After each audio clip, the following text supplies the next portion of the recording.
AMD recently released the new 7700 XT and 7800 XT, and both GPUs look pretty good, but I like the 7800 XT a bit better. But first, starting out with the 7700 XT, especially comparing it to the previous, it has more cores, more TMUs, more ROPs, same amount of VRAM and bus width, but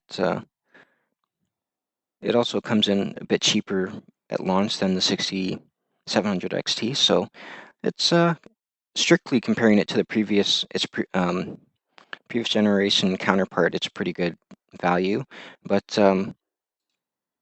the 7800 XT exists, and this is only $50 more, and you get more performance, and you get 16 gigabytes of VRAM. So this is the one I'd kind of point most people to.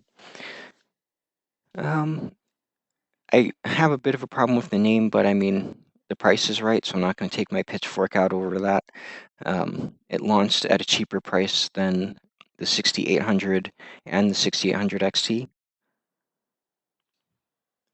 And core for core, it looks like it's more of a successor to the 6800 non-XT, but like I said, I'm not going to make a big deal over the name because at the end of the day, the price is the right price. So really, they can call it whatever they want. I mean, it's probably not as good for their long-term marketing because they're trying to make a higher end. Well, they're trying to make this GPU seem like a higher end GPU than it actually is, or they could just be transitioning their naming scheme and they're making XTs basically the non-XTs, and the XTXs are now basically the new XTs. Just depends on how you want to look at it. But if you compare it to the 4070, it has more RAM, and it's cheaper, $100 cheaper, and comes with a better bundle. Looking at JZ2Cents his review, and we're just going to look at his Cyberpunk numbers. You can see that the 7700 XT is doing pretty well. It's pretty close to the 3080, and the 7800 XT is doing pretty well. It's faster than the 6800 XT. So in this title, it had a pretty good result. Looking at Gamers Nexus, so this is the 7700 XT versus the 7800 XT, and we can see it's basically, the 7800 XT is basically a lot faster. And it's only $50 more, so I'd kind of recommend getting the 7800 XT. XT from the 7700 XT would boost you by 20 to 30% at 4K or 10 to 20% at 1080p, plus or minus a bit. Final Fantasy. So yeah, that's basically pretty good uplift for only $50 and more VRAM, so you might as well get that one, I guess. Although they're both pretty good GPUs, you can't really go wrong with either. It's just that the 7800 XT will last you a lot longer because it has more VRAM, so you won't have to worry about running out of VRAM. So hardware in box, this is their 15 game average for 1440p. I'm going to focus more on 1440p because this class of GPU, this is kind of what you're buying it for. And we can see it's basically as fast as the 3080, and it's a teeny bit faster than the 6800 XT. And then moving on to their 6-game average for ray tracing at 1440p, you can see the 7800 XT is not that much slower than the 4070, although again, it depends on the title. Certain titles will have bigger differences, so on and so forth. And then again, Gamers Nexus, this is the 7800 XT to 4070 ray tracing comparison. So you can see that it's a little bit slower, but it's not like a huge difference in these titles. Except for, I think, Rise of the Tomb Raider, that seems to be a bigger difference at 1080p. And then I'm just going to go back a little bit so we can see what he has to say about just rasterization performance, 4070 compared to the 7800 XT. 4070 to the 78 XT, meaning that the favor is the 7800 XT here. The 7800 XT generally best at the 4070, sometimes in large ways. You see that particularly at 4K, but we already know the 40 series, like with say the 4060 Ti versus the 3060 Ti, has issues with these higher resolutions. But now the and then moving on to Linus Tech Tips. So again, we can see the 7800 XT is a bit faster than the 6800 XT and faster than the 4070. And the 7700 XT is again doing decently well, considering it's just a bit cheaper. So if you want to save a quick buck, you can. And then Level 1 Tech. So this is an interesting title, and I kind of agree with it. Basically, this could be your next 5-year GPU.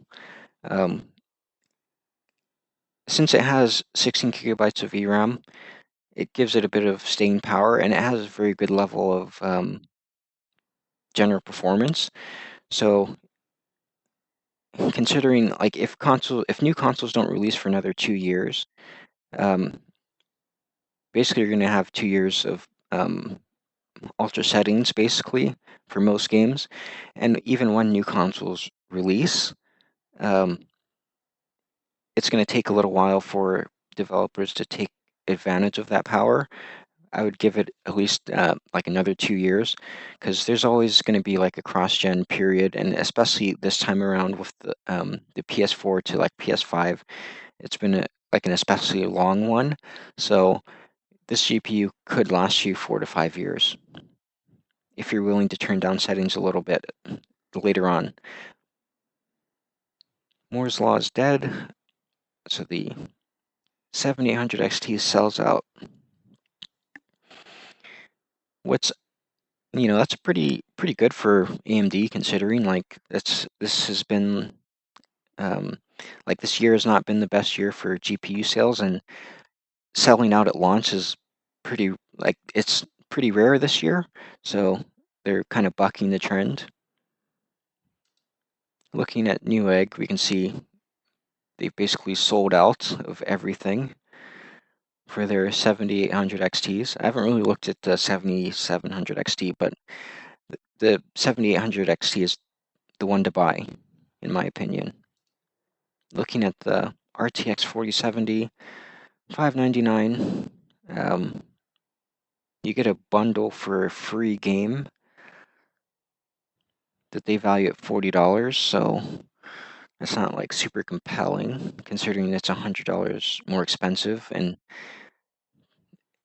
you don't get that much more for it. I guess NVIDIA features can be a little bit better, but AMD is catching up. They're going to be releasing their new FSR3 and frame generation technology, so we'll see how those comparisons go. The 7800 XT comes with Starfield Premium Edition, which is just a great bundle. You should probably buy this over the 4070. It's almost a no-brainer for the vast majority of people. You should probably just get this. It's $100 cheaper. You get Starfield, which is $100 value because you get the Premium Edition, which will give you the DLC as well. So it basically turns this into a $400 GPU if you're going to buy Starfield. And then this is a bit higher end version of the 7800 XT. I kind of like this one because it has 3 fans, so and it's a bit bigger, so it's going to be quieter. But so it really depends on you if you want to save a bit of money and have a bit louder GPU, or one that's cool and quiet. But yeah, this is my 2 cents on the 7700 XT and 7800 XT.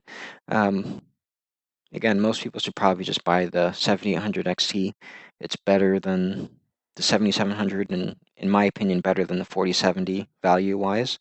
There's not a lot of reason for most people to buy a 4070. You pretty much should just get this, the 7800 XT.